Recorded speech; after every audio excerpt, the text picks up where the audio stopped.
साथियों, आज के चैप्टर में हम बात करेंगे समसप्तक ग्रहों की दशा अंतरदशा के बारे में। आप में से बहुत से साथियों ने इस बारे में जिज्ञासा भी प्रकट की है और अभी चंद रोज पहले ही हमारे एक दर्शक श्री मुकेश सिंगल जी ने पूछा है कि यदि महादशानाथ दशम एक्टिव करे और अंतरदशानाथ चतुर्थ एक्टिव कर दे और दशम को डीएक्टिवेट कर दे, यानी विपरीत परिस्थितियां हों, तो ऐसे में क्या उनका इफेक्ट नल हो जाएगा यानी कैंसिल हो जाएगा। आज का मूल सवाल यही है।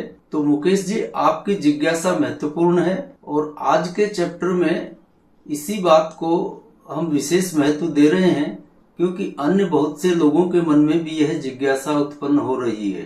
तो देखिए, किसी भी ग्रह की दशा अंतरदशा में कुछ भी कैंसल या नल नहीं होता। दोनों ही ग्रहों को यानी दशानाथ और अंतरदशानाथ को अपने अपने हिसाब से फल देना है। यदि कैंसल का क्लाज प्रकृति के स्वभाव में होता तो इस संसार का रूप ही दूसरा होता। यहाँ कैंसल कुछ भी नहीं होगा, बल्कि सब अपने अपने फल देंगे और वो कैसे देंगे इसी को आज समझते हैं। आपका प्रश्न जहाँ तक हम समझ पाए हैं उसी अनुरूप चतुर्थ और दशम भाव को हम उदाहरण स्वरूप ले रहे हैं। यहाँ आप तुला लग्न की एक कुंडली देख पा रहे हैं जिसमें गुरु दशम भाव में अपनी उच्च राशि कर्क में बैठे हैं और उच्च राशि में ही मंगल चतुर्थ भाव में यानी मकर राशि में बैठे हुए हैं। यहाँ पर गुरु अपनी उच्च राशि में बैठे हैं तो स्वाभाविक रूप से लग्न तो एक्टिव होगा ही, और उनकी उच्च राशि दशम में बैठे हैं तो दशम में उच्च होने के कारण दशम एक्टिव होगा। तो यहाँ पे लग्न और दशम एक्टिव हो जाएगा।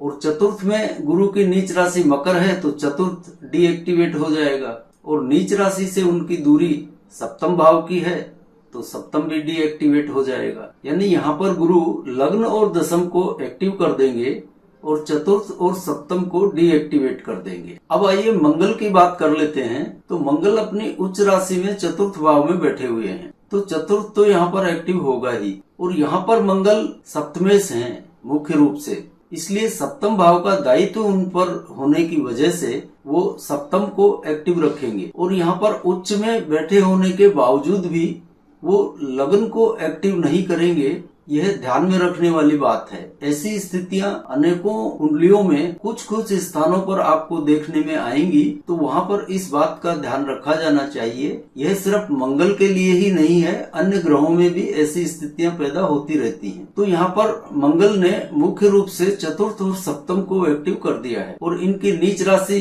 कर्क दशम भाव में है तो दशम को डीएक्टिवेट करेंगे ही, और नीच से सप्तम बैठे हैं लेकिन सप्तमेश होने के कारण यह सप्तम को बाधित नहीं करेंगे। तो यहाँ पर हम मूल रूप से दशम को ही ले लेते हैं जो डीएक्टिवेट हुआ है। इसी में आज के सवाल का जवाब हमको मिल जाएगा। यहाँ पर गुरु और मंगल द्वारा दूसरे अन्य भाव भी एक्टिव और डीएक्टिवेट होंगे, पर वो हमारे आज के सवाल का हिस्सा नहीं है। हमारा आज का मूल सवाल तो यही है कि आमने सामने के भाव महादशानाथ और अंतरदशानाथ द्वारा एक्टिव डीएक्टिवेट किए जाते हैं तो उनको किस तरह से देखा जाना चाहिए। इस स्थिति में क्या वो नल हो जाएंगे यानी कैंसिल हो जाएंगे या वो कुछ अपने फल भी देंगे। तो आइए अब आगे इसी पर बात करते हैं। यहाँ पर आप देख रहे हैं कि गुरु ने चतुर्थ और सप्तम को डीएक्टिवेट कर दिया है और वहीं पर मंगल ने चतुर्थ और सप्तम को एक्टिव कर दिया है, और यही आज हमको समझना है। अब मान लीजिए गुरु की महादशा है और मंगल की अंतरदशा है, तो यहाँ पर कैंसिल कुछ भी नहीं होगा। यहाँ पर विरोधी भाव एक्टिव और डीएक्टिवेट हो रहे हैं दशानाथ और अंतरदशानाथ द्वारा।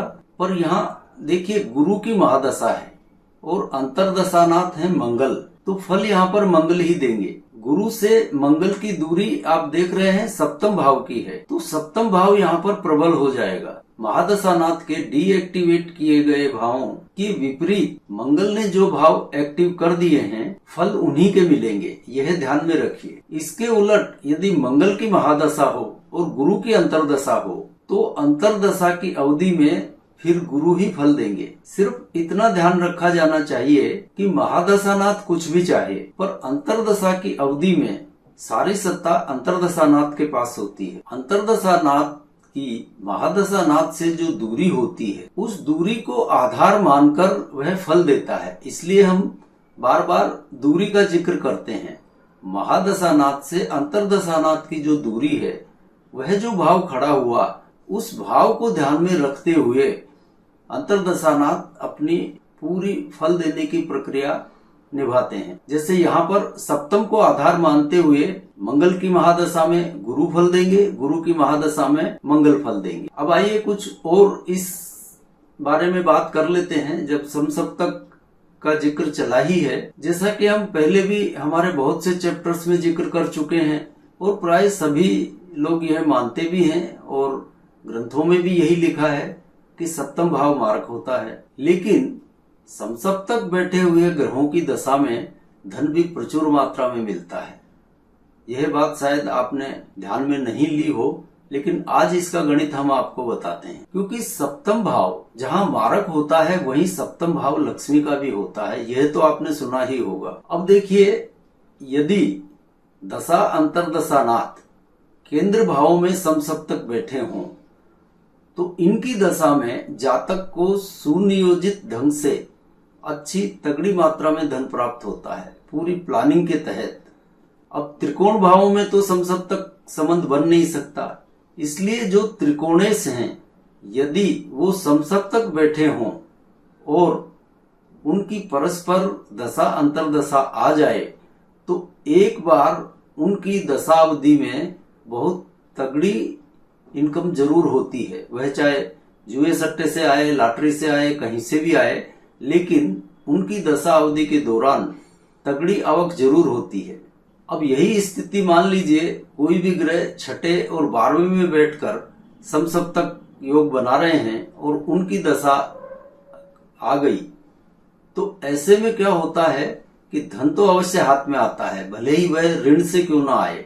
कारण यह है कि सप्तम जहां खड़ा हुआ है धन तो देगा, लेकिन यहाँ छठे और 12वें में समसप्तक योग बना है, तो ऐसी दशा में क्या होता है, मान लीजिए कोई व्यापारी है या कोई अपना मकान बनाना चाहता है, कार लेना चाहता है और उसके लिए वह ऋण चाहता है, लेकिन उसको ऋण नहीं मिल रहा। लेकिन यदि ऐसी दशा आ गई जिसमें समसप्तक बैठे हों और वो छठे 12वें में बैठे हैं, तो उसको उस अवधि में ऋण अवश्य मिल जाएगा। कहने का मतलब ये है कि समसप्तक बैठे दशानाथ और अंतर्दशानाथ छठे 12वें में भी हों तो पैसा तो मिलेगा ही, लेकिन अधिकतर यह ऋण के रूप में मिलता है। तो व्यापारी को ऋण मिल जाए तो उसका व्यापार चल निकलता है। आपका ऋण की वजह से बच्चे की शिक्षा का लोन लेना है और लेना है, तो ऐसी दशावधि में आराम से लोन मिल जाता है, पैसा अवश्य आएगा, वह किसी भी रूप में हो। और मान लीजिए यही समसप्तक योग दूसरे और 8वें भाव में बैठे ग्रहों की दशा काल में हो, तो ऐसी स्थिति में पैसा तो अवश्य मिलता है, लेकिन यह पैसा या तो वसीयत से मिलेगा या किसी गड़े हुए धन की वजह से प्राप्त होगा। यानी धन तो अवश्य मिलता है, लेकिन उसके प्रकार बदल जाते हैं। तो आज के चैप्टर को यहीं विराम देते हैं और अगली बार मिलते हैं किसी नए विषय के साथ। तब तक के लिए जय जय सिया राम।